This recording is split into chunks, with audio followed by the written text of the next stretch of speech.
গোটা দুনিয়াটাই পরীক্ষা। আল্লাহ যারে পছন্দ করে বেশি তার পরীক্ষাও। আসাদুন নাসি বালাআন আল আম্বিয়া, এই পৃথিবীতে আল্লাহ সবচেয়ে বেশি বালা মুসিবত দিয়ে পরীক্ষা করেছেন নবীদের, কারণ নবীরা আল্লাহর কাছে কম প্রিয় না বেশি প্রিয়?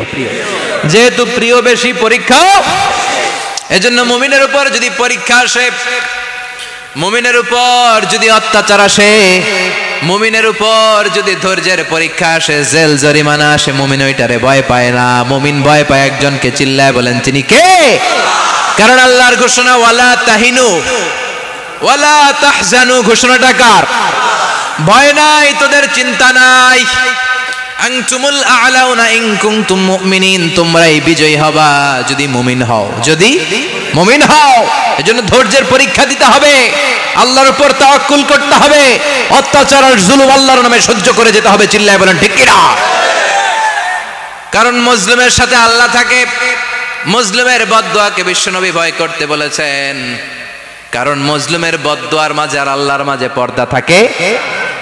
যারা দুনিয়ার বুকে জুলুম করে তাদেরকে ক্ষমতার মসনদ থেকে নামিয়ে দেয় কে?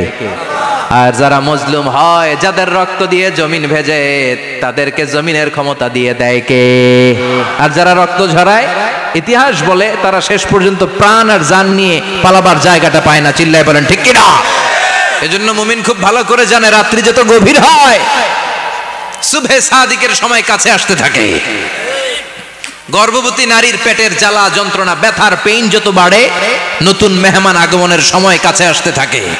তেমনি ইসলামের পক্ষের শক্তির উপর যদি অত্যাচার, অনাচার, স্টিম রোলার বেড়ে যায়, এটা প্রমাণ করে ইসলামের বিজয়ের সময় কাছে আসতে শুরু করেছে। চিল্লায় বলো ঠিক কিনা?